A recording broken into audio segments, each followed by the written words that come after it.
You're muted, buddy. There we go. Hello, hello, hello. Yeah, hey, how you doing? How's it going, man? Pretty good, man. Everything good with you? Oh yeah, life's good. What kind of mic you got there? Just a Yeti, but hopefully it comes across pretty good. Like it always seems all the interviews I've ever done, it's always way more clear for the interviewer, and like mine's always muffled for some reason, but hopefully it'll come across okay.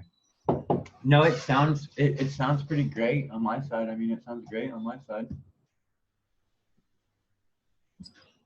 So I got several questions that people have submitted for you, buddy, like 15 or 16 questions.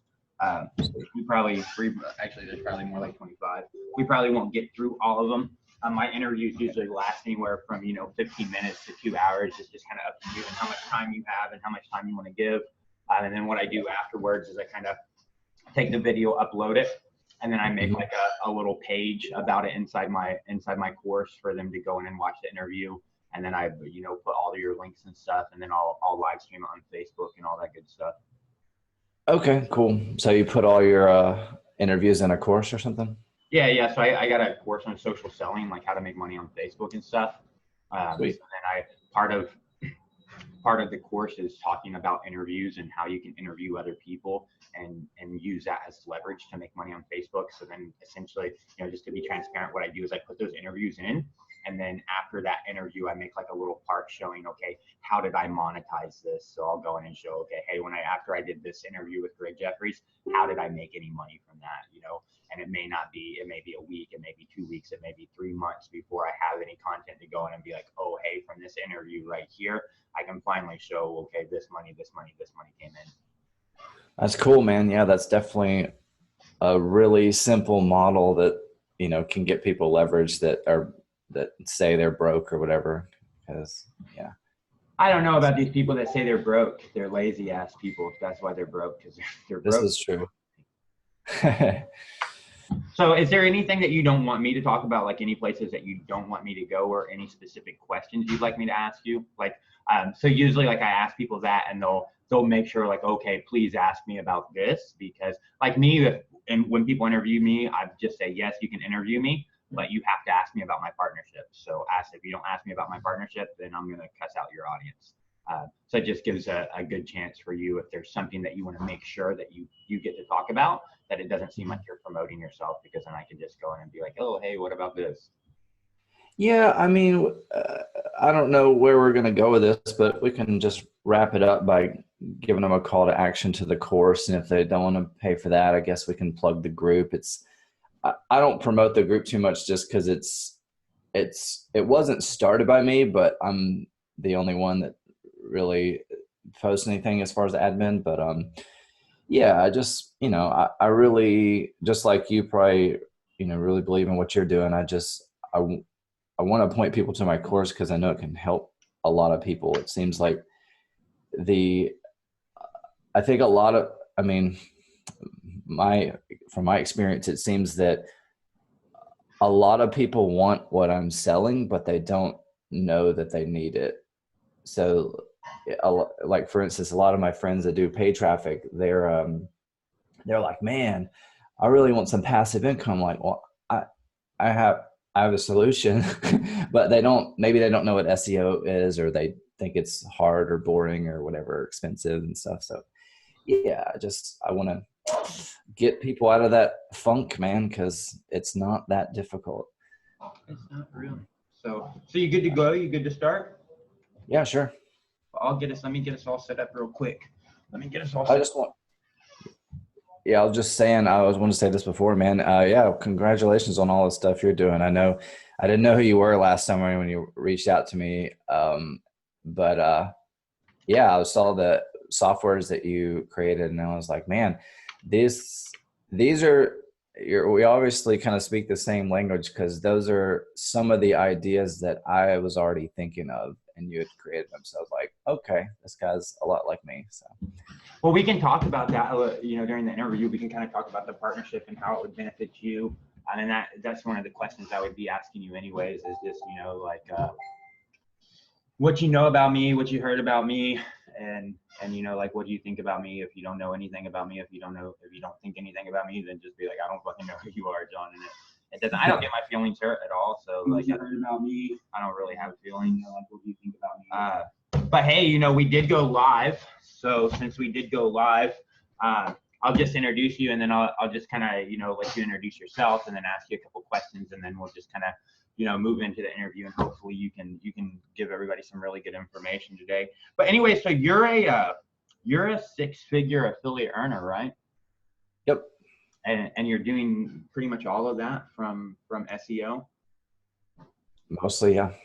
So I got lots of questions for you. My audience likes to, so my audience literally asked if I could interview you. So I was like, yeah, you know, I don't know if I can or not. I'll try to figure it out. But if he says yes, then I can. And they've asked several questions for you. Some of them, like always from my audience, are dumb as fuck. Like, what is SEO?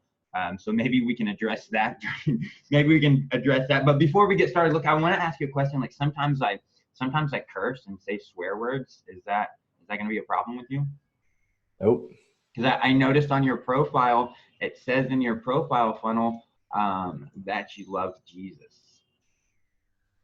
This is correct. Is there a reason? Is there any specific reason that you've added that to your profile? Does that help you make sales or anything? Well, it's you know, that's where I come from. I come from a pretty conservative background, which I heard you mention that on a call as well one time, or interview. And you know, just in my experience, I know it's not really popular in mainstream whatever media or something to talk about that stuff, or it seems like that way. But you know, I've been in this online marketing game now for over a decade, and what I've found is that a lot of people, I've gotten to meet a lot of the people at what I consider the top. I mean, there's probably people above these people, but these are 7, 8, 9-figure earners. And although they don't come out and say it all the time, a lot of them have very similar background, or they're, you know, they may not, like a year or two ago, I made a post that, again, just my observation, it seemed that most people that are what most people would consider the top earners in affiliate marketing, online marketing, they're not necessarily Christian, but they believe in God or a higher power. So they're either Christian, Muslim, Jewish, something. It just seems to be the case. Again, they don't come out and say it all the time, but you know, when I meet them at these live events, that seems to be the case. You recognize other people like you. They don't have to say it. It's just their body language and some of the language that they're using. And so, yeah, I put that on there kind of for that reason, just to kind of, I don't know, set myself apart from other people and let people know kind of where I stand there. I mean, yeah, I cuss too, but whatever. That's kind of where I stand, and my background and beliefs, and it seems to filter a lot of people out and keep the people that are like me. So probably towards the end of this interview, we'll talk about my course. I tend, you know, I haven't really made a big push to market the heck out of it, but naturally, you know, mostly it's the people that invest in it so far have been word of mouth or through referrals and things like that. And I've had like 2 refunds ever. It just seems to attract the right people. So that, you know, long explanation, but yeah, the reason I put that on my profile, it kind of filters out the people that I don't really want to connect with. Again, you don't have to be Christian or love Jesus to be my friend or whatever, but if you hate Jesus, then you're probably going to be like, screw Greg Jeffries, I don't want to follow him, right?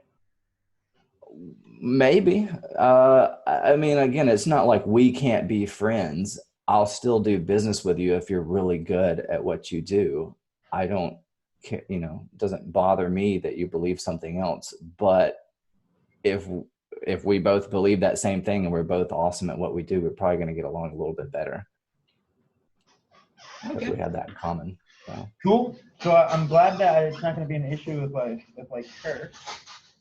So tell me a little bit about your educational background. What's that look like? I mean, did you graduate college with a master's or something like that, or did you drop out of high school? No, I graduated high school. I went to art school actually. So I have a design background. Got a graphic design degree, undergraduate.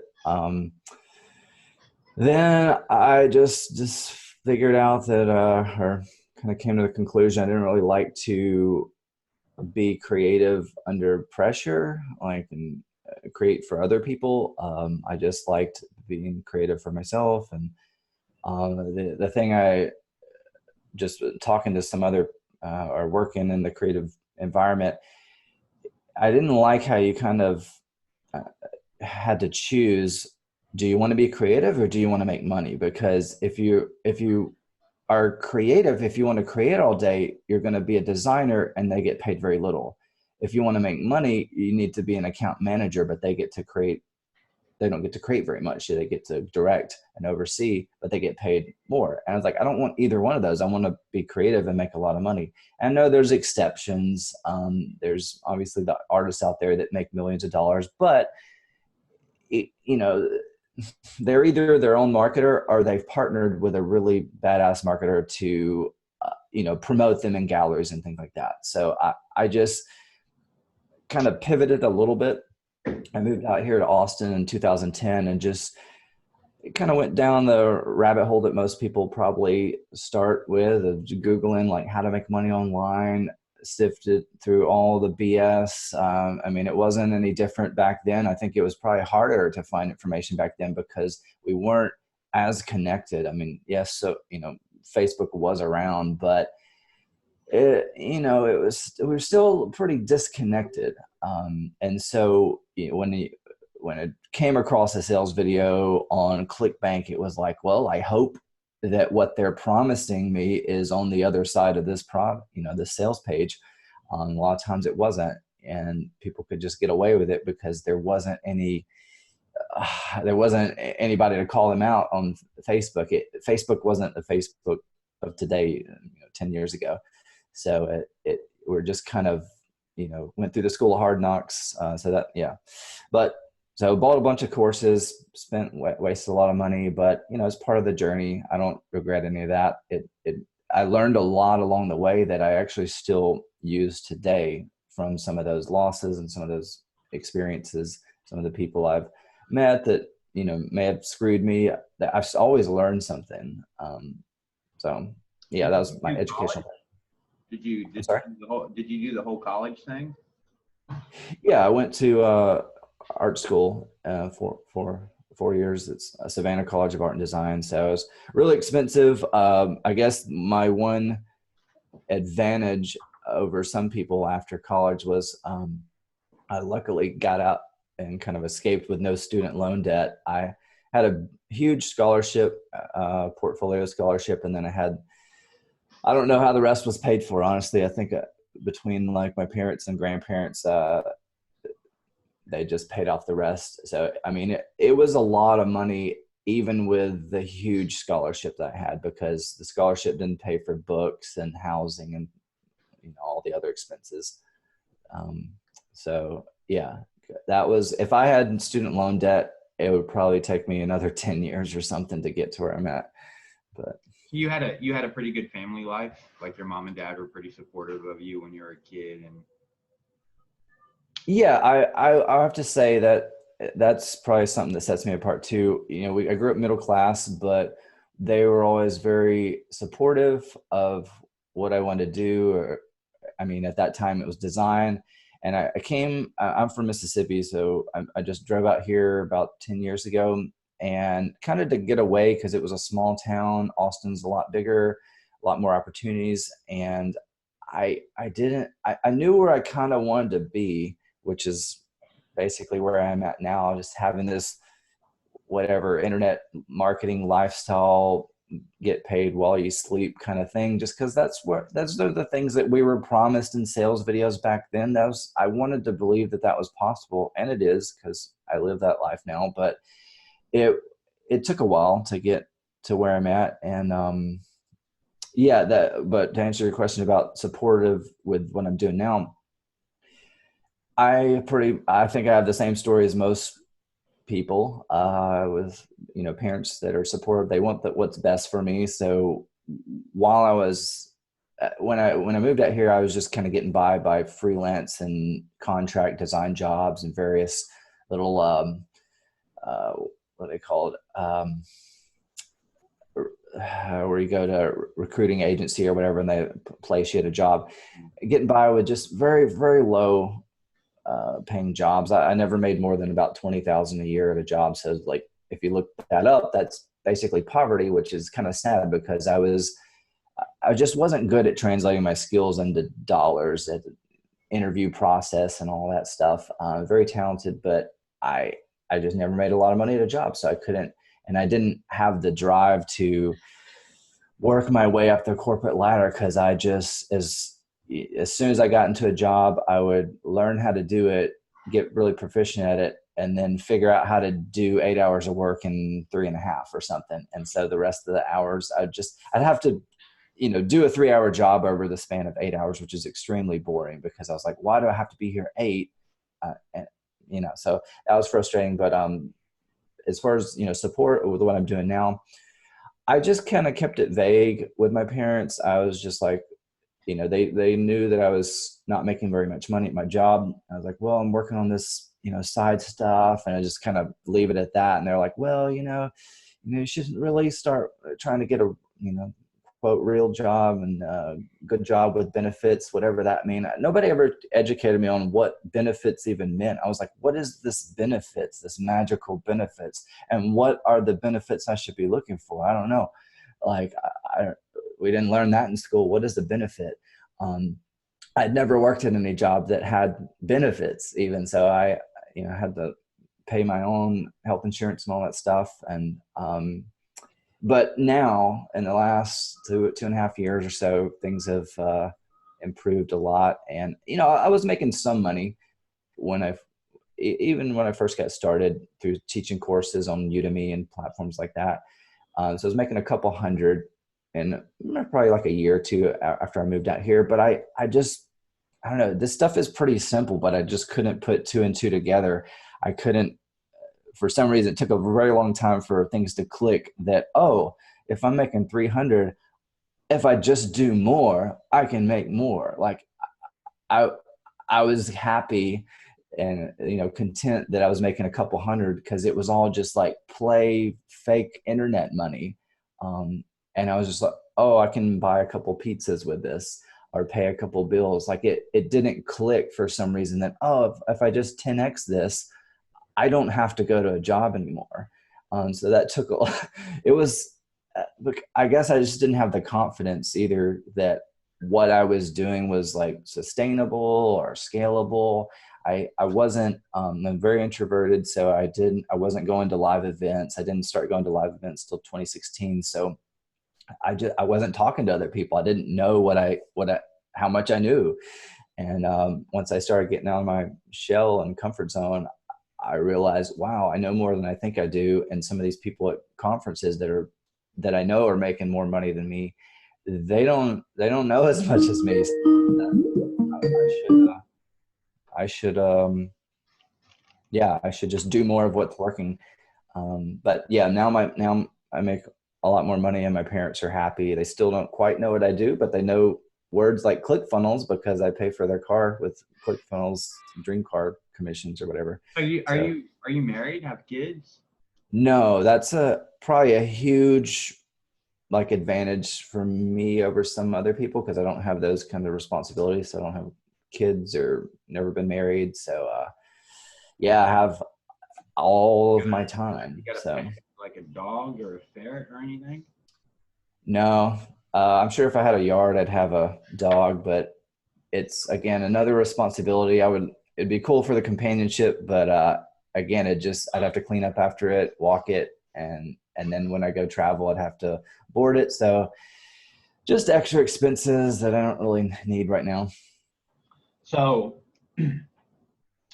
great family life, went to college for design, got out of college, probably realized what everybody else in the fucking world, it takes them 4 years of college to realize that they didn't actually prepare you to go out into the world and get an actual job.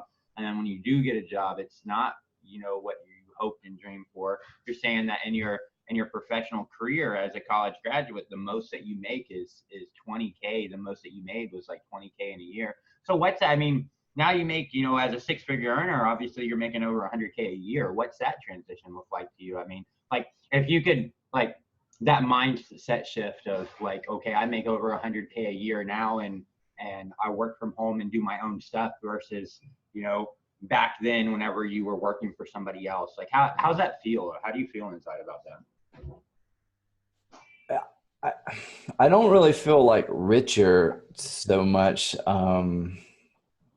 Like everybody thinks when I get to this point, I'll be happy or whatever. Like I'm way happier than I was when I was making 20K, but it's just because there's a lack of like stress and where the next paycheck's going to come from and things like that. So I'm just super grateful, and I don't have a lot of worries that I used to have. But I don't have like expensive taste. I don't have like whatever Louis Vuitton shoes or belts or whatever and Lambos.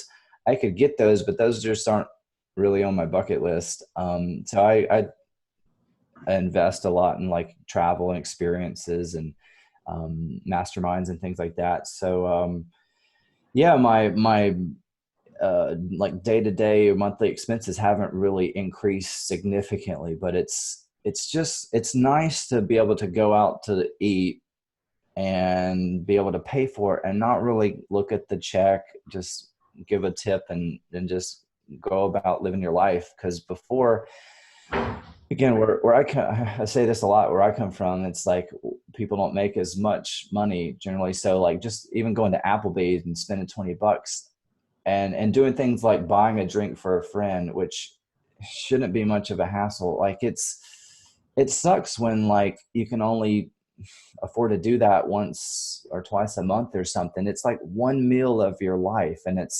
Applebee's is not a high-end restaurant or anything. You can get a lot of food for $20, but just being able to do that whenever I want, just because I want to get out of the house or whatever, it's really nice to have that feeling that that's not going to set me back any. Or if I want to do something fun that I think's fun that I can think of, and Austin has a ton of stuff to do, I can just go do it. If it's $100, within a couple $100 range or whatever, I just write it off as like, this is a once in a lifetime experience, and just check it off the list. I don't have to really like save up for things. A couple of years ago, my friend that moved out here, Tyler O'Bannon, to work with me, and he's a childhood friend, and we've been having these conversations for years and years, just like trying to get to where we are now, basically. But we were just encouraging each other that one day we're going to be where we are, and just having the ability to like, if I wanted or needed a new car, and I'm not talking about a Lamborghini or anything, but just like a vehicle to get around, it would be really cool to be able to go and buy that and pay for it in full in a month or something, and have that not really affect your bottom line. And I'm basically at the point where I can do that now. That's amazing, because that's again how much I used to make in a year before taxes. So I actually would make less than that. And just to be able to make that in a month or a week now, it's crazy. But I'm just I try to, downplay a little bit of the success, because I just try to stay humble, because this is all new to me. Even though I've had this lifestyle for like a year or two, it's all new. I didn't come from money. My parents don't make a ton of money. Even I think I make more than both of them combined, and they're both retired. So it's really, I just try to stay humble, because I don't want to get complacent, because I think that's when you get lazy and your income starts to dip, when you're like, I'm good.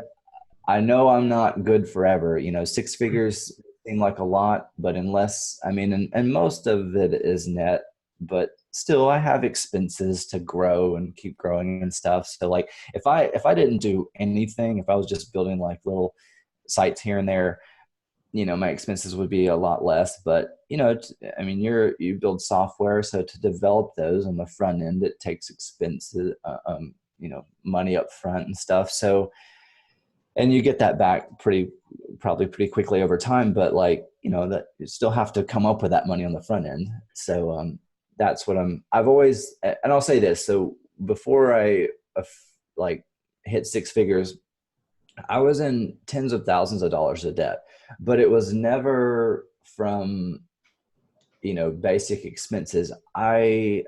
Or again, like investing in like a ridiculously large TV or anything like that, or any kind of liabilities. I was maxing out credit cards to invest in courses and softwares and things like that. So I was always trying to get ahead, and the way I would justify it was, if this thing works, if this next thing works, then I'll use the profits to pay off all this debt. And eventually I was able to do that. But yeah, don't use credit cards to invest in like liabilities, or, I mean, maybe once in a lifetime experiences, but yeah, just try to invest in yourself or, your business with things like that. If you're going to go that route, I don't encourage that. I'm I guess one of the lucky ones that was able to wiggle out of that trap of debt and stuff. But and other marketers, I know they have the same story, but you can easily dig yourself in a hole that you can't get out of with debt. You got a lot of friends on Facebook. You got like 5,000 friends. You can't even get any more friends. You probably had to delete somebody just to add me as a friend. So you probably see all your friends on Facebook doing a bunch of stupid ass shit all day, every day, and then complaining about, affiliate marketing doesn't work and they can't make any money. What do you see people doing the most that you're like, you guys are idiots? Why are you doing this? Oh, honestly, probably being on Facebook. Like I've seen this happen with a couple of marketers I look up to and respect over the years, where they're just like, well, I'm deleting my Facebook account, I'm not logging in. I don't know if I'd go to that extreme of like deleting it, because I've had it for like 14 years. I've built up a lot of to friends over the years, that it's kind of, I kind of see Facebook as my global address book. So I don't have a lot of these phone numbers like for you, or email addresses for a lot of my friends. So that's the place I connect with marketers. But I probably within the next year or so, I can definitely see myself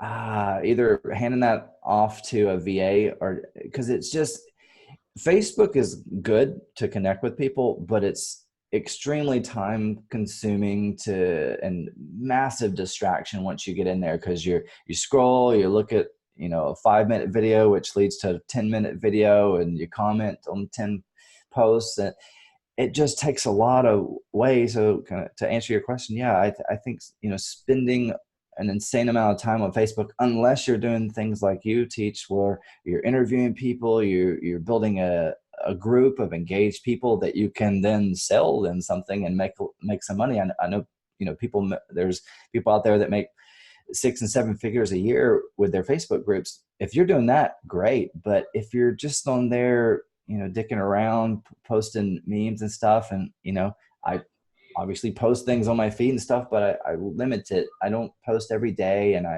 I've kind of refined my posts to be pretty strategic. Like, they may seem random, but they all have a purpose now.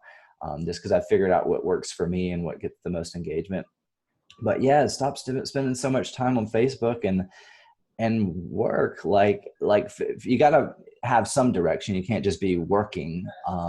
You may be going in a bad or wrong direction. So find a mentor, learn a skill that works, and then just work that skill, put some effort into building whatever that is. I don't care if you're doing, Shopify, drop shipping, FBA, Facebook ads, SEO. I don't care. There's a million different ways to make money online. Just do something and get yourself out of that situation that you're in, because so that you're not complaining anymore. Because it took me years and years to find the information that I now know with affiliate marketing, SEO, and then a couple more years to get the confidence that, hey, this, I keep getting consistent results. This clearly works. I need to stop doubting myself, because I'm making money. This is the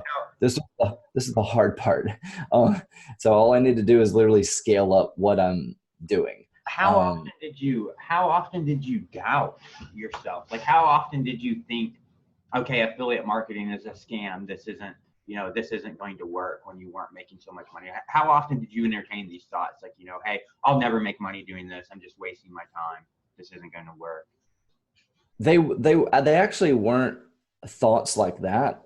I wasn't, doubting that I could make money. I was doubtful that the strategies that I was using weren't working, because they took a while to usually produce the results. But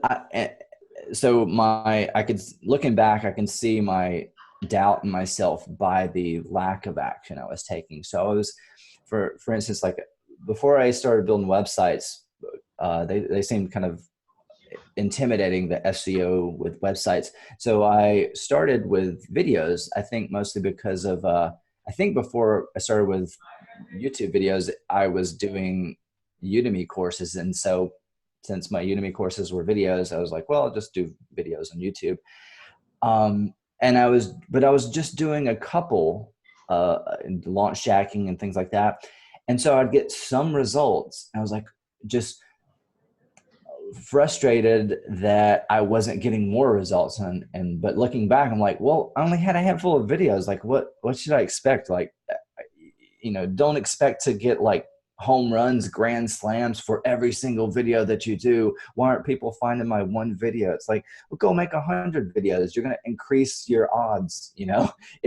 So now I just have this volume kind of saturation approach where, I'm not, I can't look into the future and figure out, determine which video or which blog post Google or people are going to favor the most. So I create a ton of content around the same sort of keywords and topics. One of them is going to take off. It has to. And usually the one that takes off is one that surprises me. I'm like, why is this one working? I don't know, but just do a lot. And I have I've kind of refined a process with long tail keywords so I don't have to guess so much anymore. But yeah, just do more and you're going to get more. I know that's kind of goes against the, you're working more, you're working harder, not smarter. But like, hey, if you're not that smart, and I don't feel like I'm super duper smart, I just did more work. And so people probably look at me and they're like, oh, you're a genius, or you're smart, or you're lucky. And like, hey, you can say that now because I'm making money, but like I put in a lot of work. Yeah, the harder you work, the luckier you get.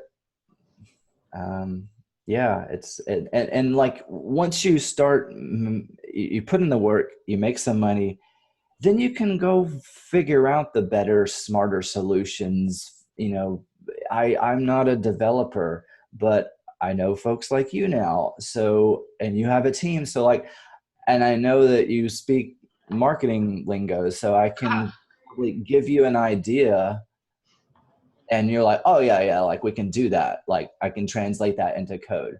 Cool, because I can't yes, I had some experience in like HTML and CSS, but I'm not a savant in that area, but I can come up with these ideas. I'm like the idea guy, but I can pass that off. You know, we're more connected than ever before. I mean, Odesk existed back then, it changed its name to Upwork. You could find people there, but like it's becoming faster, easier, and cheaper than ever before to get anything you can think of made. And if you have thought of it, honestly, at this point, it's probably already been made. You just have to go find it.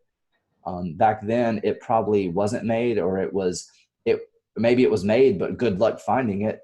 It's, you know, but things are way easier to find these days. So how do you pick your products? What does that look like? How do you pick? Because I'm assuming, and I want to talk about this, I'm assuming the SEO process is it's not like a get rich overnight process. It's kind of like a long process that you have to invest plenty of time in. So before you invest this time, how do you decide that, you know, hey, what am I going to promote? How do you pick those products? Yeah, I probably need to get better at explaining this part, but a lot of it kind of has to do with, I'll try to give some tips, but a lot of it has to do with like kind of gut and my own experience of just what I've seen over time. So like I have a friend that trades stock or options, and I'm sure, you know, for the seasoned investors out there, if they've been trading the same you know, stock or option or whatever for 2 decades, there's patterns, and, you know, patterns repeat themselves over time. So they probably understand what the market's going to do in certain events and certain times of the year. So like, I mean, I'll try to list some examples, but don't get so hung up on the examples if I mention any, because I know I understand where people are coming from when they want the secret, they want the best product. Like people are attracted to me. A lot of people find me because of ClickFunnels. So they think that ClickFunnels is the savior. ClickFunnels is going to be the key to them making millions of dollars online. When if they don't learn how to use ClickFunnels, they're never really going to be a good affiliate. And so I'll list a couple things I look for since I promote things mostly with SEO. Products that are ideally evergreen, products that have some. What does that mean, evergreen? It means evergreen. So no, it's products that are not like necessarily trends. They're things that people are generally always going to be looking for. I don't know, you know, ClickFunnels may come and go, but people are always going to be looking for ways to make money online. They're always going to be look for ways to lose weight, feel better, find love. So anything that's connected to one of those core desires, people are always going to be searching for things around that thing. You know, P90X may not always be for sale. May change form or names over time. It doesn't matter. You know, it's cool. It's the buzzword currently, and for the last several years. Great. Just, you know, piggyback off that trend, but know that, you know, P90X may not be around forever and ever. You know, there was a time when there was something that was the P90X before P90X came around. You know, Garcinia Cambogia, it's still a thing, but like it was super hot a couple of years ago. Those kinds of hypey, trendy pills come and go. But people are always going to be looking to lose weight. So yeah, look for things that are evergreen, because, you know, if you're going to put effort into something, you know, I'm not that old, but the older I get, the more I want to invest my time into building things up that are going to be around for a long time. I'm not really interested in super volatile markets like cryptocurrency and stuff. I'm sure, you know, a lot of people have made a lot of money. A lot more people, I'm sure, have lost a lot of money because they don't know what the heck they're doing. They don't understand it at all. And if you understand it, great. But I am way more attracted to slow, stable, consistent investment. So if I'm going to put effort into something like SEO, and it's going to take time to, like mature and compound, then I kind of want to go after keywords that are going to be, sustainable. Going to be, people are searching for them millions of times a year for the next 10 years. And I don't care what product I'm promoting. Like if you're, this might take a little while to rank for, but let's just use like the generic terms like make money online, lose weight. It doesn't matter where you send them. You can swap out those products over time as they come and go. Let's just say ClickFunnels was a scam and got shut down next year or something. Or, whatever business opportunity, that's going to happen to. People are still going to be searching for those generic keywords. So, with using like a link cloaker or link rotator or something, you can swap out those links over time. So you've achieved that ranking, and you don't have to go back and redo the work. You can just swap it out. And then the other thing I look for is ideally high ticket. So, and if you can combine those three, evergreen, recurring, and high ticket. I don't know if I mentioned recurring, but recurring and high ticket, that's just a great combo. One of those or all three of those combined is a great thing I look for. And then, I can list a couple, I guess I can list a couple of examples of things that I've had success with, but my system is based on kind of a shotgun approach with long tail keywords, which are naturally very low competition. And so from the results that I see from, going after a lot of different long tail keywords, or the lack of results determines whether or not I'm going to pursue that anymore. So let me just use one I'm not going after. So snow teeth whitening. I'm sure everybody's seen those ads, at least here in the States, for this little snow teeth whitening system. It's obviously trending. You've probably seen it on Facebook, on Instagram. Pay attention to, like, that's my biggest advice. Pay attention to what other people are doing. They clearly have money. They're running ads. Who's endorsing it? Celebrities. Holy shit. They didn't hire those for free. They didn't just give them free product and say, promote this. No, like Floyd Mayweather and some other celebrities are promoting this. So they obviously have some kind of budget. So that tells me they have money, so I'll make note of that. I'll Google snow teeth whitening, affiliate program, referral program, try to find if they have a referral program. They do. I know a lot of people are going to be searching for that, and there's probably very few affiliates that are going to be going after that. But I again don't necessarily care so much about snow teeth whitening system. It may come and go. I don't know. I can't predict the future. There have been teeth whitening systems before.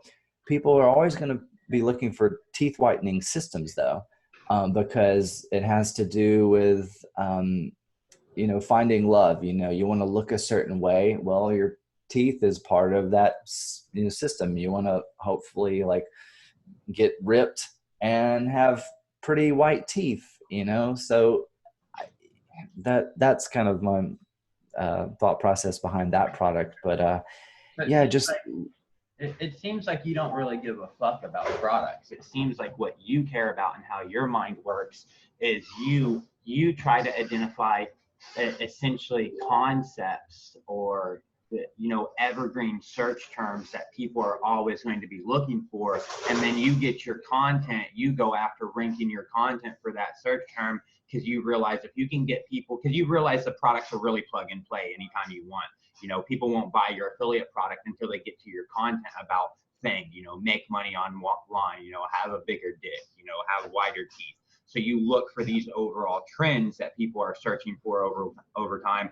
You get your content to rank on that, and then you're just like, okay, if I need to change affiliate products, and once somebody gets to my content, then anytime I want, I can just say, oh, go to that product, go to this product. Then you have more liberty to go in and search and be like, okay, what is the product I want to insert into the search term? Exactly. And I think that was part of a big part of my struggle when I first got started, because I was promoting products that I liked. And I was like, everybody should like this. This is a cool product. It's a whatever, push button, make money online software. And it's called XYZ. Like, this is the greatest product everybody should be searching for. Well, everybody's not, you know? And as much as I like to make money online and affiliate marketing and SEO, most people on the planet don't even know what those words mean. And so they, you know, believe it or not, the majority of the people on the planet actually don't want to make money online or make passive income. I know that's a shocker to probably a lot of people in your audience and group, but we are a very, very, very small minority, which is great, I guess, for us, because we can sell to all the other people that aren't. Like, most people, I know they you know, they like to complain, they're frustrated at their job, but they still go to it every day. So it's not painful enough for them to leave. You know, there's always going to be people that are going to be working at McDonald's for, you know, $10 an hour, minimum wage or whatever. And so you just have to get over that. Like, I have a course that teaches what I do. I haven't really hit it really hard and promoted it like crazy. I'm sure I could make, you know, several million a year with tying in all these different angles, but I'm not going to get super rich by, you know, going after SEO kind of keywords or affiliate marketing or make money online keywords. I have to go after those more generic keywords that people think that they're going to make money with, like data entry jobs or, you know, surveys for cash, like, you know, and you have to I have to go after, there's a quote that's like, sell them what they want, but give them what they need. So, like, I have to target the keywords that they think are going to make them money, and then kind of reel them in and convince them that, like, this is how you really make money. But yeah. Well, I like your approach a lot, because it seems a lot more, it seems a long term. And see, a lot of people, I think that's a lot of people's problem, is a lot of people are so short sighted and they don't look at long term vision. And from a long term perspective, like, I could go out all day, every day, and I could be like, you know, how do I get more ClickFunnels users? How do I get more ClickFunnels users? How do I get people to actually sign up for ClickFunnels, right? And that, like you said, is going to be a trendy thing. As opposed if I went out and I took your concept and I said, okay, look, how do I get people who are wanting to make, you know, more sales from their websites? Or how do I get people who are wanting to learn what is a sales funnel, or how do I build a sales funnel? If I can get them to get their eyes on my content, well, then that's a natural sell to ClickFunnels, right? And if ClickFunnels decides to do what rumors are talking about, which they're going to sell their company, and then when they sell their company, no one's getting affiliate commissions anymore, then now all the work that I did on ClickFunnels is not in vain anymore, because I'm getting people to come in for sales funnels, and now I just plug and play a different affiliate platform for a sales funnel. And it's not like I did a bunch of work for ClickFunnels that no longer perform for me. I still have things that are constantly performing me. So it seems like a much better approach that you're taking.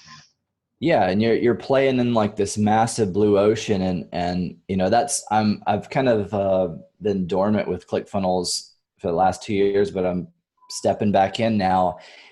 But for the last 2 years, I've been telling people what I would do. And I guess I'm a prime example of, like, hey, I was busy and distracted for the last 2 years too.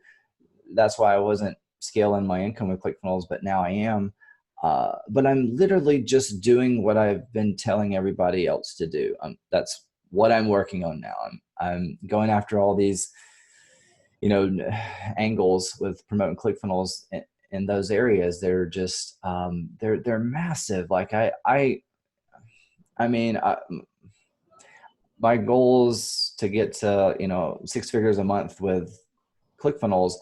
And that's just like the tip of the iceberg. I know it because, and yeah, there's plenty more that you can do, but that's my goal, to get there. And then I'll probably just kind of relax, coast a little bit, and maybe do something else. But it's just a time thing. I don't really want to hire more people, any people. I just kind of want to do it myself. So I've spent the last year and a half, 2 years building softwares to help me scale so I don't have to hire people.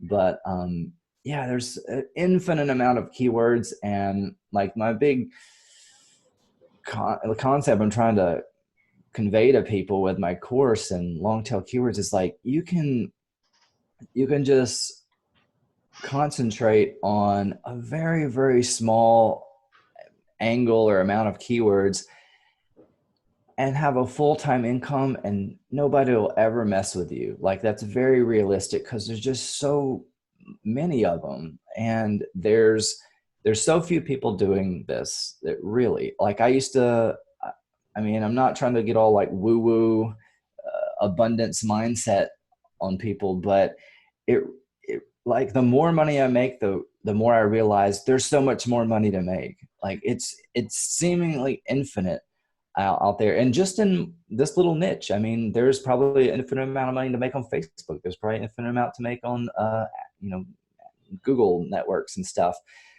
But I found my little blue ocean niche within SEO, and then there's all different sorts of products. Like, I'll just give this one out, but I want to just reiterate that, like, I don't, or stress that I don't want people to focus on the product I'm about to mention, because it,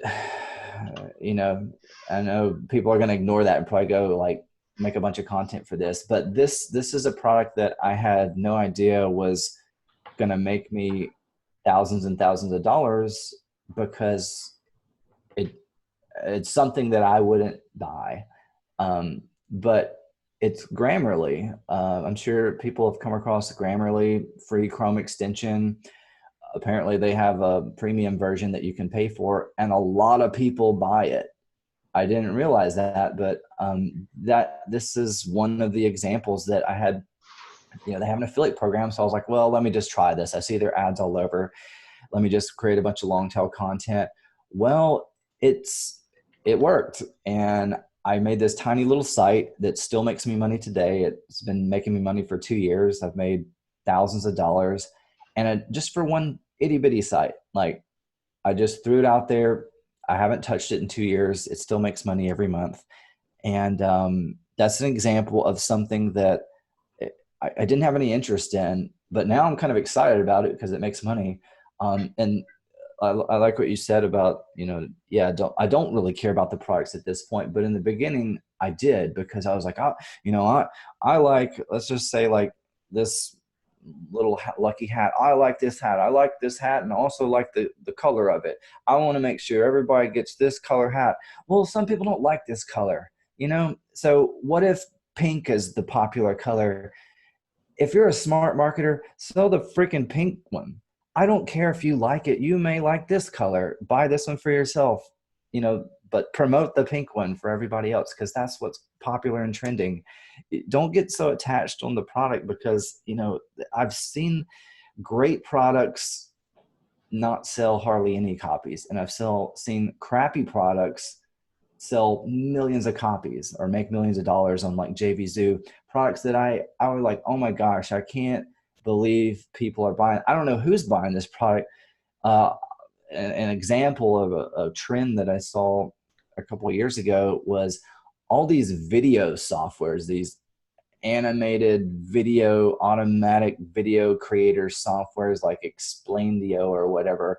They had like multiple kind of basically knockoffs of Explaindio, and Explaindio sold thousands and thousands of copies. I'm like, why is this so popular? I don't know. You don't have to know. You don't have to understand why people are like this, but it converts. So promote it. And anything that comes out like that, promote that too, because it worked already. Like, and there will be another one that was like the knockoff version of Explaindio, and it sells 20,000 copies. Like, so learn to recognize trends and patterns and look at data, because it's all right there in front of you. You can go into JVZoo's, back office and see what are the most popular products. If you look at the top sellers list, historical top sellers, you'll start to recognize some patterns.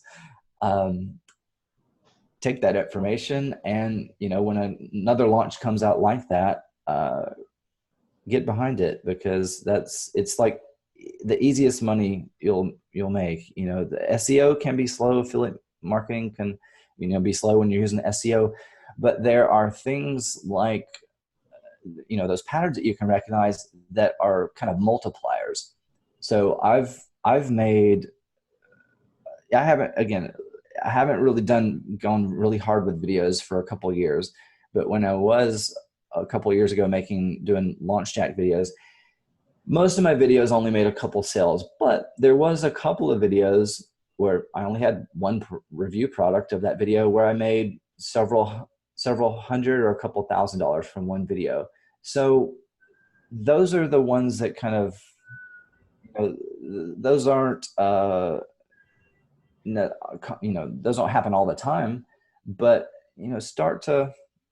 those kind of help your month and stuff. When you're making a couple $100 and you make a couple thousand for one, you're like, wow, it's kind of a numbers game, and you don't know. So, but the more experience you have, the better you get at picking these products. So like if I was doing launch jacking today, I know the products that I wouldn't promote just because like they're terrible. And I know what is that, by the way, that launch jacking? What do you mean when you say launch jacking? So launch jacking is, I don't know if it was coined in the affiliate marketing, internet marketing, make money online space, but you're basically taking advantage of a trend. So when a product comes out, you're riding a trend. So it's kind of like long tail keywords on steroids, because these are new search terms, because this is a brand new product that doesn't have any competition. So with very little effort, literally just creating some content, you have a very good chance of ranking, therefore getting, and then there's going to be a lot of buzz in a short amount of time around this product. So you have the opportunity to make a lot of money in a short amount of time. It's the same thing with product launches in the real world. Apple does, a launch every fall, I believe. They release new products. Movies are a launch. Like years ago, I started realizing that talk shows were basically just a platform to market products. As a kid, I would think, oh, my favorite actor or actress is coming on. This is cool. There's an interview. There's like all this entertainment. They're literally just promoting products the whole show. The end is usually a band, which they get exposure. They sell a lot of CDs for that. They usually have someone promoting a book. Oh, these are all products. Oh, and then these actors are on to promote what? Movies. And then the movies release, and then they always do what did it get at the box office opening weekend? That's the launch. That's the launch day. So we just, Jeff Walker? Yeah, he just, mimicked that in his book or process, a book called Launch, and he just mimicked that whole approach that Hollywood had. And it works the same way with digital products, information products, and software and stuff. So if you structure your product launch in the same way that Hollywood releases movies, then you're generally going to make a pretty good have pretty good results. So yeah, that's launch jacking. But yeah, so it's like. Are there any tools that you use? Are there like any go-to tools that you have when you're trying to figure out search terms and keywords that you want to rank with, or just any tools that you like that you must have to do what you do to make money? So at this point, the big one essential tool that I use is these long tail keyword tools, which most of them are. Before you continue, what the fuck is a keyword and what is a long tail keyword? Because I don't know, and I'm sure a bunch of these jokers don't know either. Well, for that, you're going to have to upgrade to the premium version of this interview. No. So a keyword is just a search term. So whatever people are typing into Google to try to find a solution to their problem or their question. Long tail keywords is just longer search phrase, usually a more specific one. Like an example would be red Nike men's running shoes. It's very specific, but you clearly, you know, it has buyer intent behind it a lot of times. Whereas a shorter phrase like, I don't know, lose weight. Okay, I'm sure that gets a ton of searches, but it's so vague. I don't know what are they interested in buying a product? Are they just doing research for a school paper? Like, why are they searching that? I don't know. So, yeah, so I use these. So the best way to kind of make sense of this is, so these long tail keyword tools didn't exist a couple of years ago, but I'm sure most of the people watching this, they remember years ago when Google started adding you would type in a phrase and it would be like, did you mean this? And you're like, oh, cool. It's like search is getting smarter. And now it takes all those suggestions it's collected from those billions of queries over the years, and it'll basically finish your sentence. You'll be typing and it'll like, did you mean to add this, and this? Well, those are all long tail keyword suggestions. So there's these keyword tools. There's one called keywordtool.io. It's just easier to say. I use a different one, but this one's easier to say. And a lot of them are free. Some of them have a pro plan that's, to give you more keywords, but they're basically, I just type in what I call a root keyword. So let's just say ClickFunnels, since most people in your audience are probably familiar with that. I type in a word like ClickFunnels and it'll give me all the long tail keywords, or a lot of them, that people are typing in around ClickFunnels. So I use that as a starting point, because back in the day, like I'd heard the word long tail keyword, but you kind of had to guess and come up with them on your own. So that was pretty hard. How are we going to guess, what people are maybe typing in, and like, oh, maybe we'll get lucky, but that's not a really good way to, luck is not a good way to like run a business, so, so that's the cornerstone of my process of getting those keywords. So, but in context of like keyword research tools and stuff, that was a big thing that held me back too. One, because back then I didn't have a lot of money, and I was like, well, I hated the idea of subscriptions, paying for subscriptions. Now that I'm on the other side of that as a vendor, I love the idea of making a recurring income, but paying that to someone else, I was like, I don't know if I can justify this. And I don't know why this tool is suggesting that these keywords are more or less competitive. So I didn't like the idea of relying on a tool to tell me how competitive a keyword is, because in my limited experience back then, some of the keywords that it was telling me were competitive, I would maybe luckily rank for. And then vice versa, some of the keywords that said were super hard, super competitive, don't go after this, they were, or super easy, they were really hard to rank for. And then I just found a lot of inconsistencies of like what was being taught back then in the courses I went through. The shorter phrases didn't lead to sales, and the longer keywords did. They got less traffic, but they led to more conversions, which that's all we care about. We just care about money. And so, to answer your question, the main tool I use is a long tail keyword suggestion tool. So I try not to put myself in a position of where I was several years ago, which I'm sure that's where a lot of people that find me probably are. Maybe they're working a full-time job, have a family, don't have a ton of time, know that this takes some work and some investment for some tools. But I don't want to be like, you have to get this tool, you have to get this tool, you have to get this other tool and these other 15 tools, and without them, you're fucked.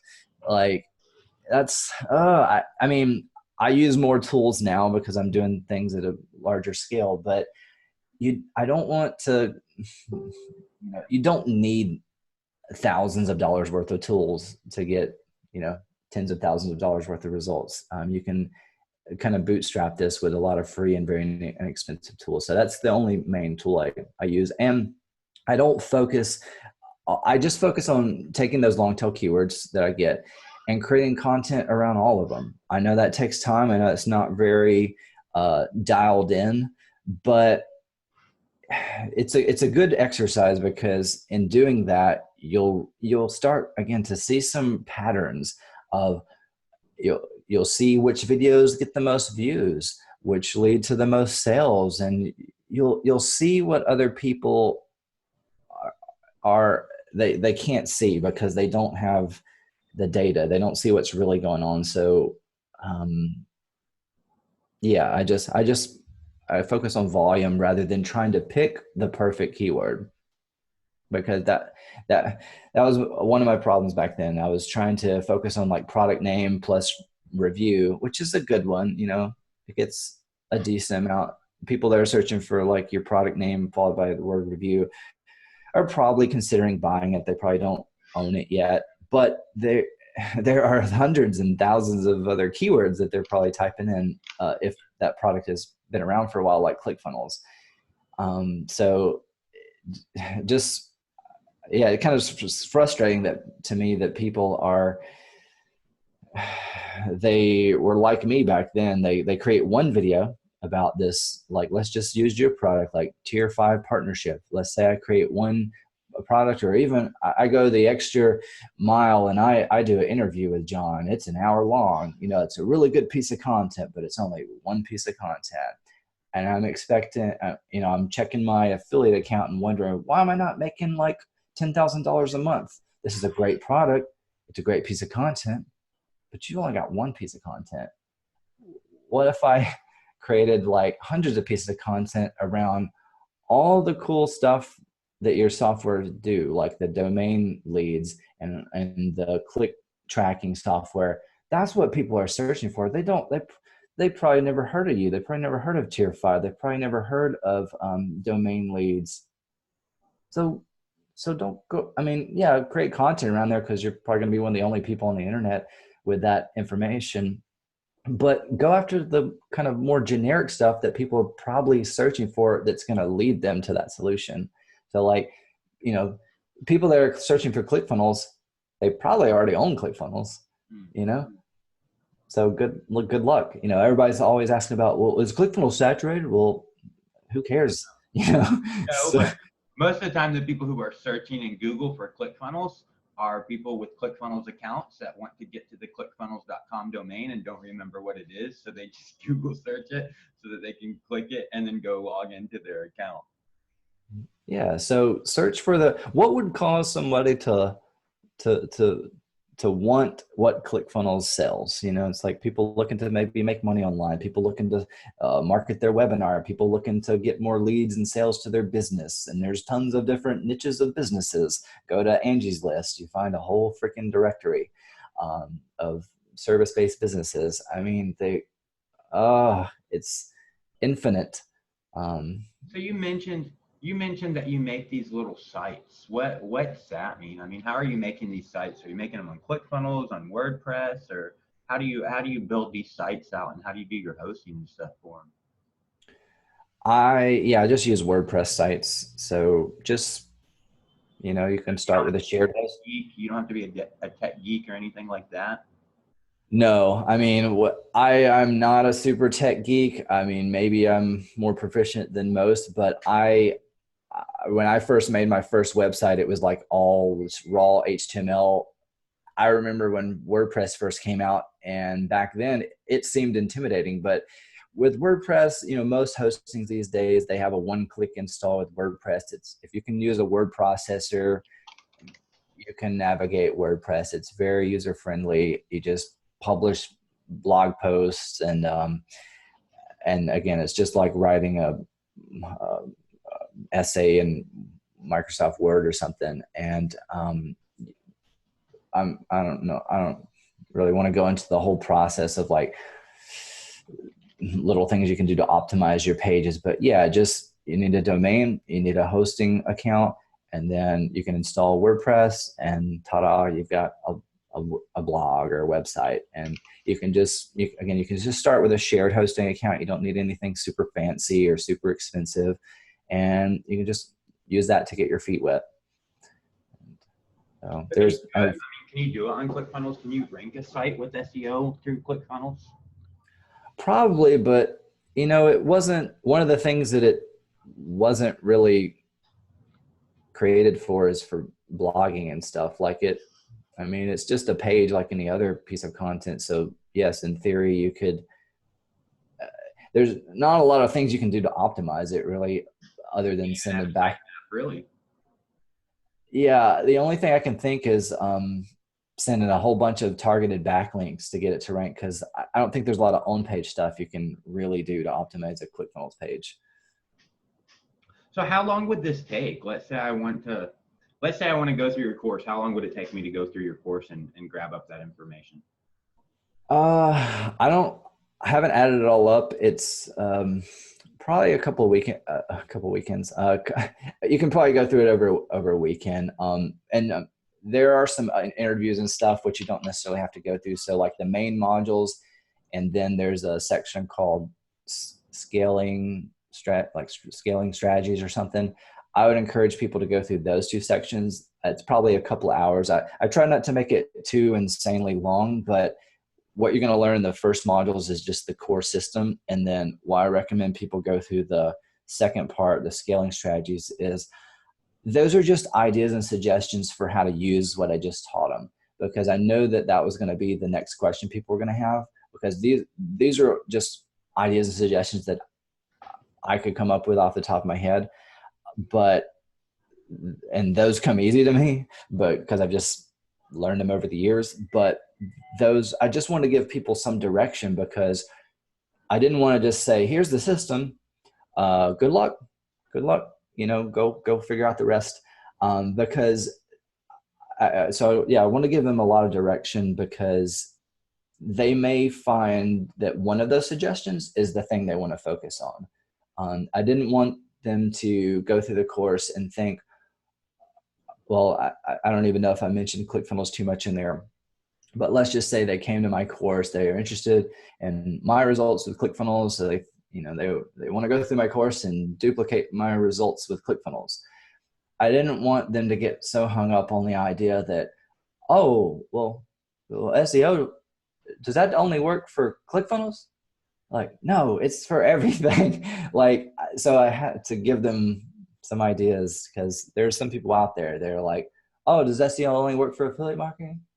No, it works for any business. Like, if you have a physical business, that can help with that too. If you're selling products on Amazon, it can help. There are things you can do to help boost your organic search listing or whatever in Amazon, which can lead to more sales for your Amazon product. Like, it has so many applications. And so I wanted to give people all these different directions so it can get them to start thinking, because, I get it. People don't know as much as me. They don't have as much experience and context. So I didn't want them to go through the course and say, well, I'm not promoting a net product on Amazon, or I'm not involved in Shopify or e-commerce or ClickFunnels. So I guess this course doesn't really work. Like, gotta use your brain. I can't give you everything, but hopefully there's enough in there for people to use their imagination and connect the dots with whatever product they're trying to grow, because it works for anything. So once I go through your course and I learn all this elusive magic about SEO and how to do all these SEO tactics, how long is this process going to take before I could see results from it? And is there a way for me to track this and see, okay, and actually be like, okay, all this stuff that I did is actually working now? I'll just say this. So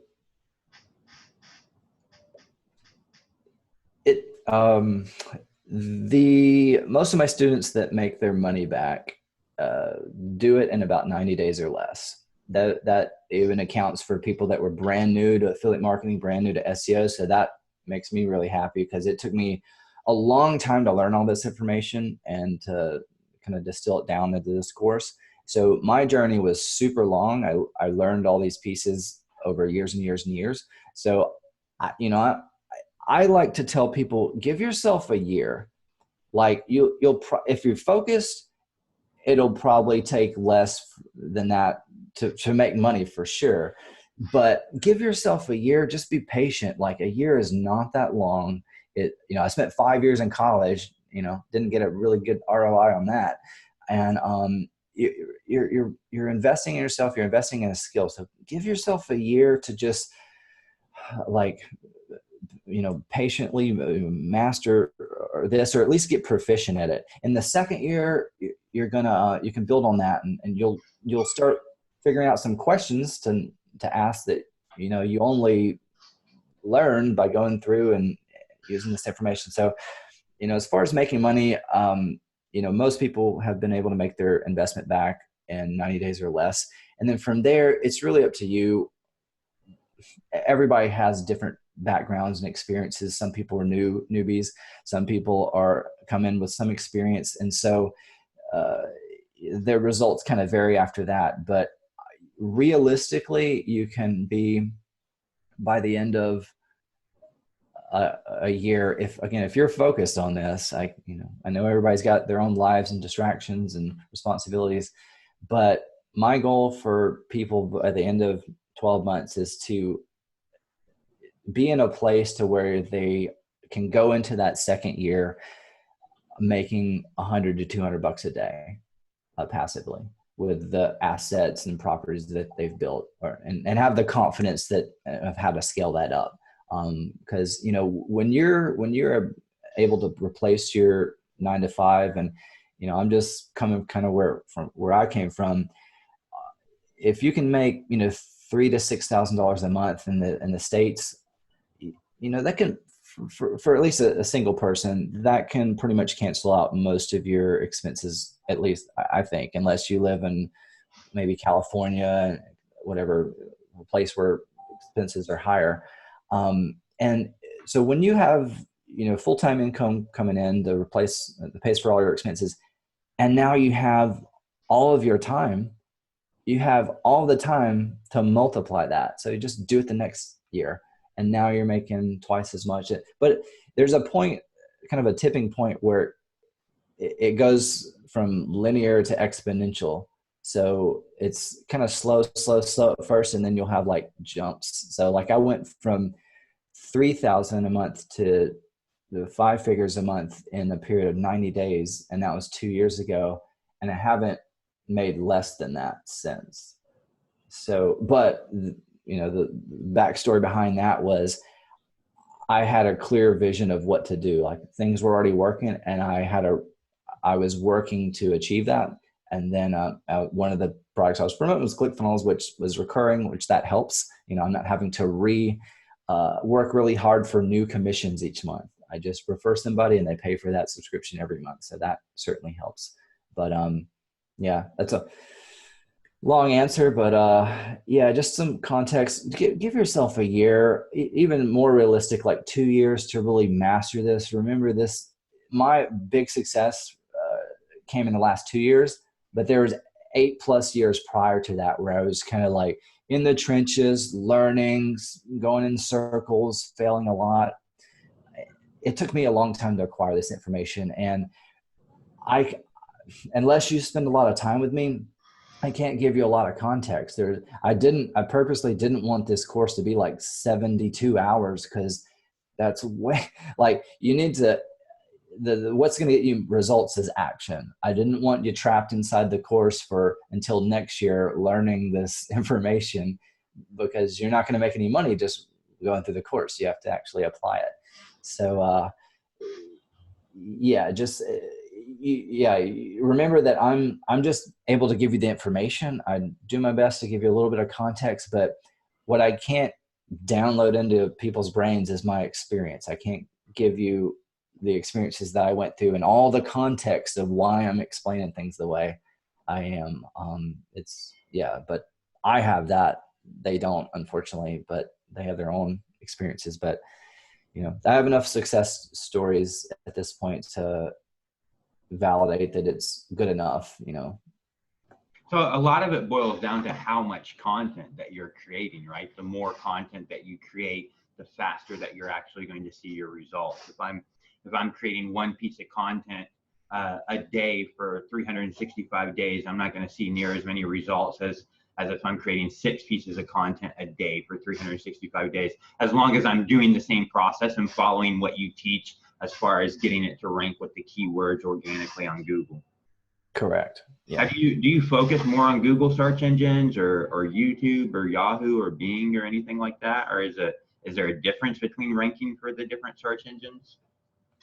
There is, but I haven't really sat down and, you know, figured out exactly how Bing and Yahoo work. Google gets the majority of the searches, so it's probably best to focus on them.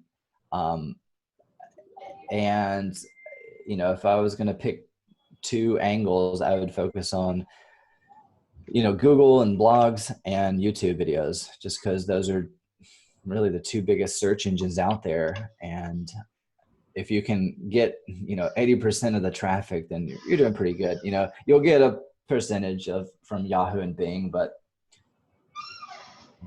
yeah. And as far as like, YouTube is great for exposure, but there's a lot of distractions on YouTube. So, and you only have one hope for them to like click the link below, but then they have all these distractions on the sidebar of videos that they can click and get and go down massive rabbit hole. But the advantage of building up websites is you have a little bit more control of that user. So if you can get them to the page, you can do pop-ups, you can do back button redirects, you can do all kinds of things to kind of optimize your conversions and increase the ROI from that traffic. Whereas with YouTube, it's great for building, you know, a brand, rapport, a personality, because, you know, people can see your face, and you know, I feel like that helps them connect with you as opposed to you just writing words on a page. But then, you know, they're both great, so I would recommend. You have some back-end ecosystem where once somebody, you know, either buys some affiliate product from you or comes to your website, where you're re-engaging with them, like through some email marketing or chat bots or something like that? Not actively at the moment, but yes, if you are using, I personally believe, like based on my experience, that SEO traffic is some of the best traffic on the planet, because they're finding you. It's not interruption marketing like paid ads where you're like, hey, let me get your attention. You know, here's my product. They're actively searching for your product. So I believe when you combine SEO traffic, whether you're getting it from, you know, you're capturing leads from a YouTube video or a blog post, when you combine that with an email list and remarket targeted offers to that list and why they opted in the first place, in my experience, you're going to have super high engagement. You don't have to be some seasoned copywriter or anything like that. Just like if they opted into your email list on, you know, like again, the hat example, like pink hats. I don't know what, you know, would be the complimentary product to a pink hat, but whatever that is, they would probably be very interested in that as well. Or some other, like, yeah, they're interested in tech products. They're probably interested in other tech products. If they're interested in a sports team, they're probably interested in maybe like a sports mug, a sports hat, a sports jersey, like. And you're gonna generally see your open rates, your click-through rates be very high, and you know, because it's very targeted. So yeah, that's definitely a huge multiplier. But people don't have to worry about that on the front end. Just put in the effort, get the traffic first. Then once they're getting results, they see the traffic coming into their site or they're making sales, then they can always add that email layer on top. They can always add an email capture form on top. But yeah, it's definitely a like ROI multiplier. So what it sounds like is no, you don't have that ecosystem set up because you've chosen not to. You should, and you would make a lot more money, but you don't really have it set up, but you're still able to make over 10 figures a month just by people coming in organically through search terms, and finding your content and then going out for your affiliate offers. So you're like, what I'm getting at is the bulk of your revenue isn't coming from, you know, reselling to people you've already sold to through some type of email marketing stuff. It's mostly you've put out this content, you've ranked it up, and then people are just searching for a solution to a problem. They find your content and they find the solution to their problem, and then they go and buy.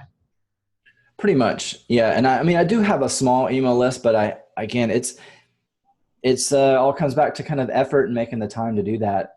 It's not because I'm lazy. I just have a lot of other things on my plate, and I have had some results, and those results are very good.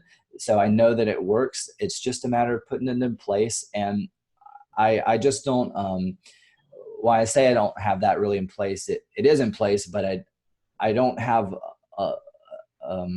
a series of autoresponder messages in place, really. It's just, I am collecting leads. And occasionally I send out emails to them. So, but the smart thing to do would be to put some thought into an autoresponder sequence, then set up your autoresponder account, and then add that component to it. And you're almost certainly going to make more money. Like, some people know this, some people don't, but 2 years ago when I was kind of ramping up my ClickFunnels commissions on one of my main sites, I was collecting leads and running them through a very targeted email sequence of about 7 to 14 days. And I would literally just introduce them to all of the other ClickFunnels products. And in 1 month, just from that little trickle of traffic or leads, and this was a list of far less than 1,000 people that I collected in a 30 to 90 days.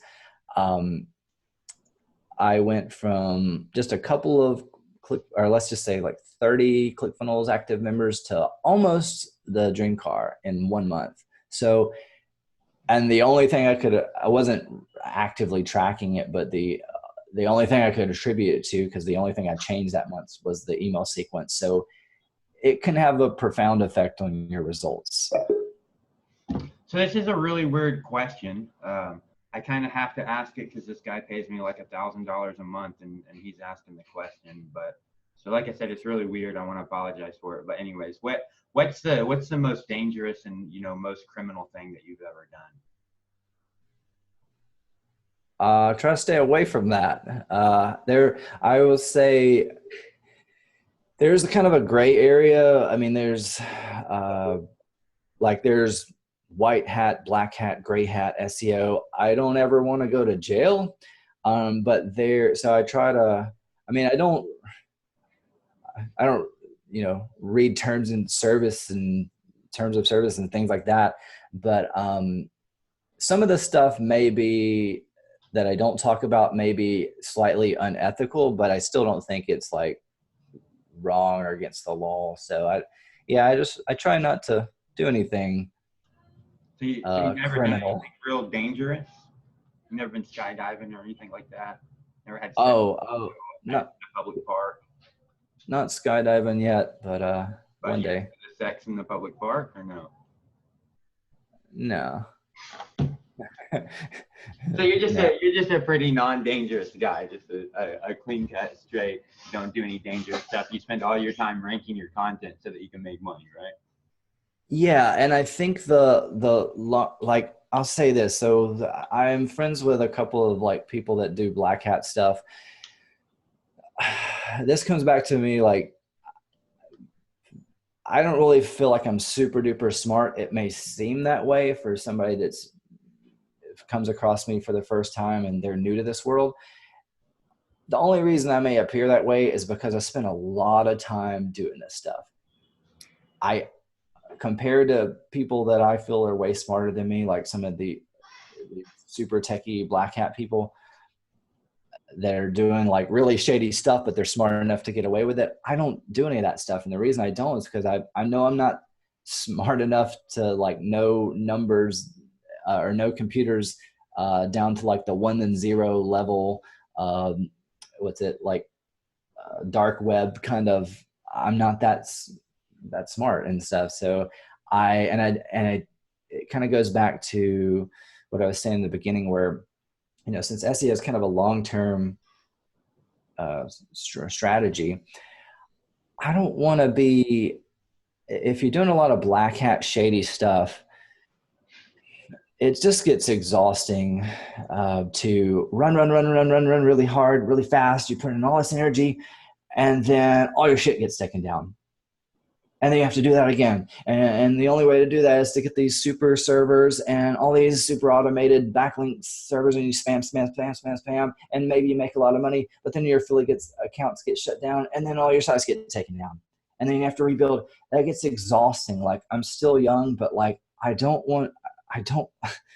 mind putting in the work, but I don't want to keep working really, really hard, all for nothing, and it gets taken away.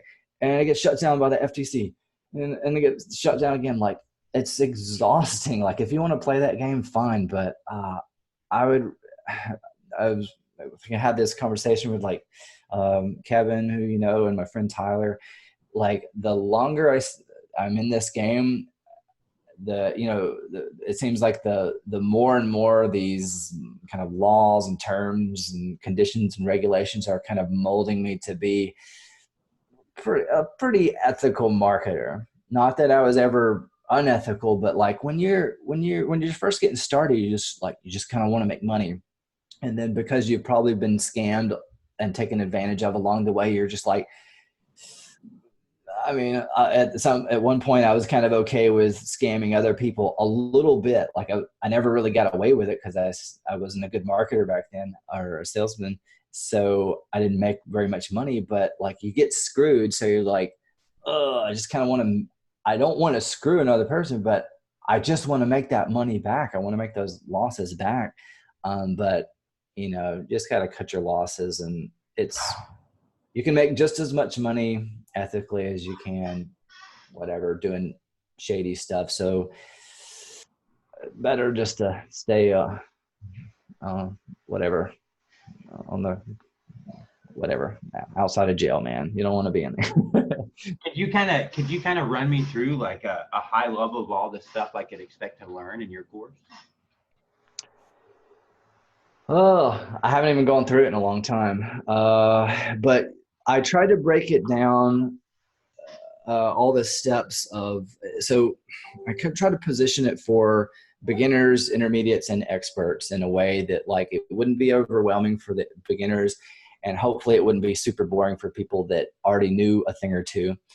So the first, the handful of modules in there, they are to just break down the basics, because I didn't want to answer a lot of basic questions. So I broke down, like, here's the overview of the system, which the secret, my edge or main strategy has to do with long tail keywords. That's my big edge, or whatever, epiphany, way to give back to the affiliate marketing SEO community. Because everything up until, I feel like my course, nobody was really teaching it the way I teach it, because it was a combination of a handful of other things that I've learned over the years. So I just kind of merged all these things together. So it's just I break down the process of like, here's the overall system, and then here's what a domain is, here's where to get them, here's the hosting, here's how to connect the pieces, here's how to set up your blog, here's a handful of plugins I recommend. And then here's a couple of different ways, suggestions, and directions of how to use what I just did. And then I have a couple of case studies, like there's the Grammarly example, and then a couple of other examples so people can see real sites. These are real commissions that I've earned following the same process. And then I've also, you don't necessarily have to go through this, but I wanted to, the course is not, I made it as a blueprint for myself, but I shared it, sell it to people to help other people, get similar results to what I'm getting. So I wanted to share some results with my students to encourage all the new people that, hey, it's not just me making money. So towards the end of the course, there are some interviews with a couple of my successful students, just to encourage them that, hey, there's other people doing this. It's not just me. And some of these people were beginners. And then I'm not doing this at the moment, but for a while there, we were doing weekly coaching calls. So there's the recordings of those for several weeks in there.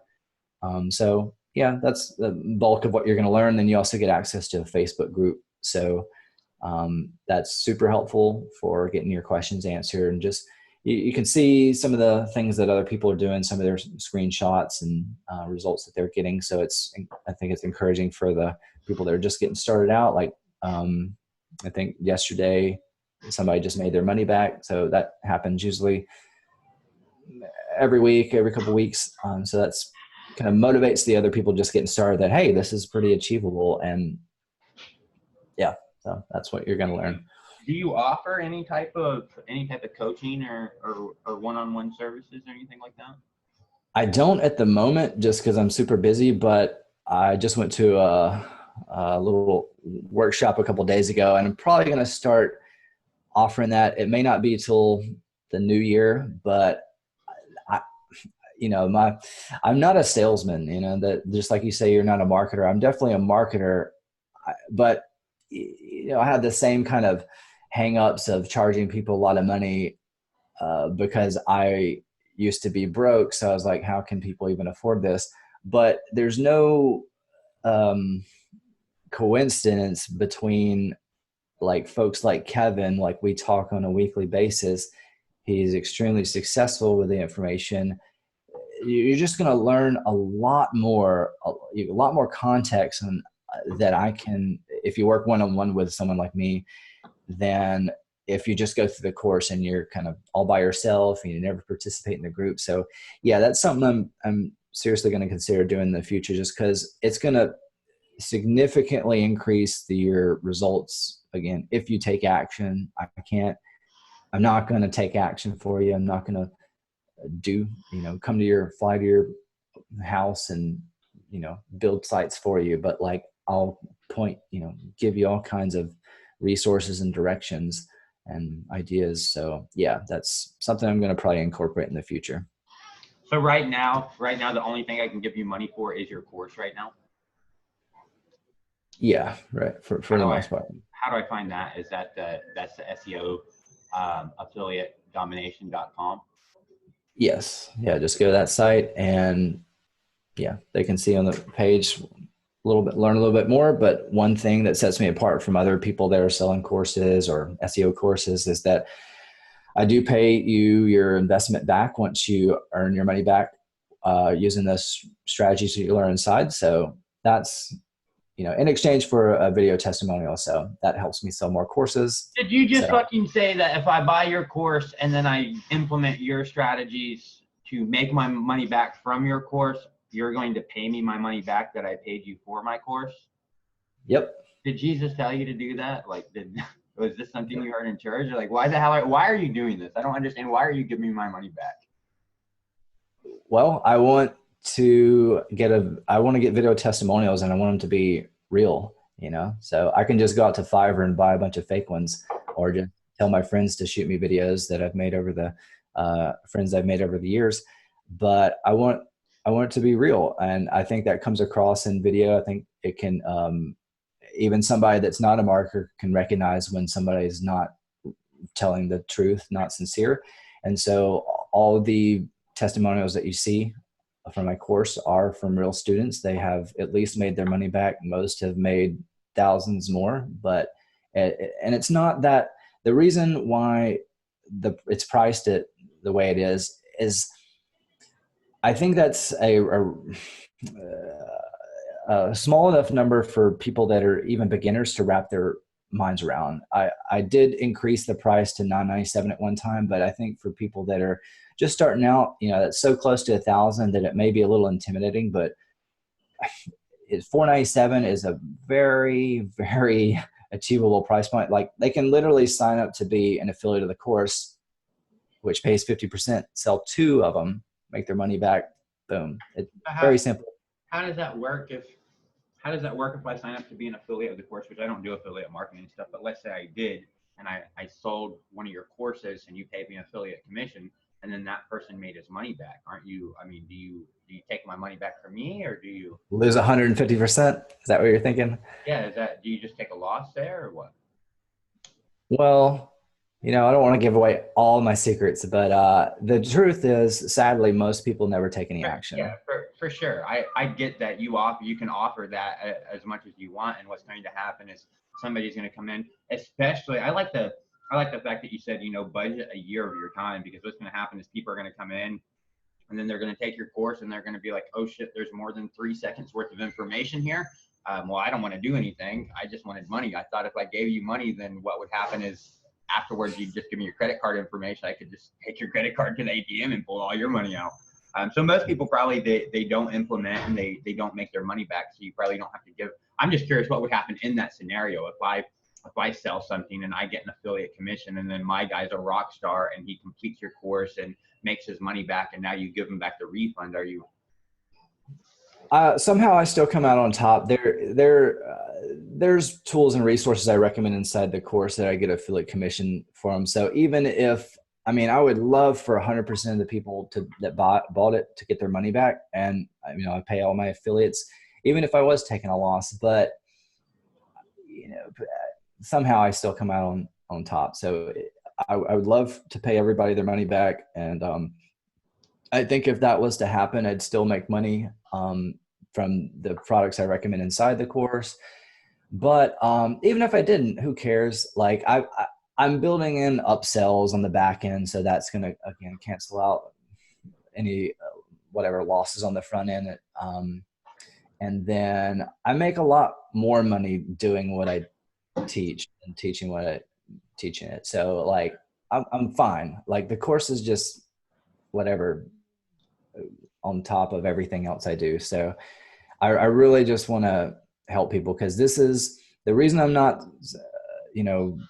scared about or competition or teaching this to, millions of people, is because it's not going to increase my competition. Like there's so many keywords out there, like realistically, I know, and I just don't get that feeling from a lot of other strategies out there. Like all the Facebook courses I've ever taken, for instance, I always feel like I'm kind of like fighting with John and all the other affiliate marketers to sell my make money online product. And sure, you can get creative with your angles and how in your targeting to where that wouldn't be an issue. But like I don't know, I just feel like it's a little bit, you're all kind of competing in the same little pie. But with SEO, it really is pretty infinite. And just the reality of it is that, the billions of people on the planet, there's